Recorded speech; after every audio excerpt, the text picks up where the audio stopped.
সম্প্রতি Dhaka Spartans, Dhaka Rangers, Blues Cricketers এবং Golden Eagles এই ৪ ক্লাবের মালিকানা দাবি করে কয়েকটি পক্ষ। মালিকানা নিয়ে জটিলতা মূলত শুরু হয় বিসিবির আসন্ন নির্বাচনকে কেন্দ্র করে। ৪ ক্লাবেই একাধিক পক্ষ কাউন্সিলর পদ দাবি করে বসে। এই দ্বন্দ্ব মেটাতে অবসরপ্রাপ্ত বিচারপতি মির্জা হোসেন হায়দারের নেতৃত্বে একটি ট্রাইব্যুনাল গঠন করা হয়। এরই মাঝে তানভীর নামে এক ব্যক্তিকে তুলে নিয়ে যাওয়ার অভিযোগ ওঠে। পরে মোহাম্মদপুর থেকে তানভীরকে উদ্ধার করে পুলিশ। পরে এই ঘটনায় ক্রিকেট সংগঠক বুরহানুল হোসেন পাপ্পুকে প্রধান আসামি করে আরও ১৮ জনকে অজ্ঞাতনামা করে মামলা করা হয়। সোমবার পাপ্পুকে গ্রেফতার করে গোয়েন্দা পুলিশ। এ সময় দীর্ঘদিন ক্রিকেটের সাথে কাজ করা এই সংগঠক নিজেকে নির্দোষ পরিস্থিতির শিকার বলে দাবি করেন।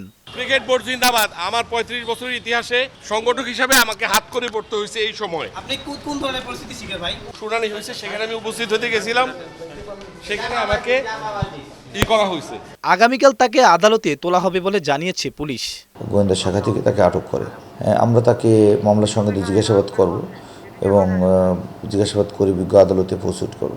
বেশ কিছু ঘটনায় বিসিবির নির্বাচন হওয়া নিয়ে অনিশ্চয়তা সৃষ্টি হয়েছে। তবে ক্রিকেট অনুরাগীদের প্রত্যাশা দ্রুত এইসব সমস্যার সমাধান হয়ে যাবে।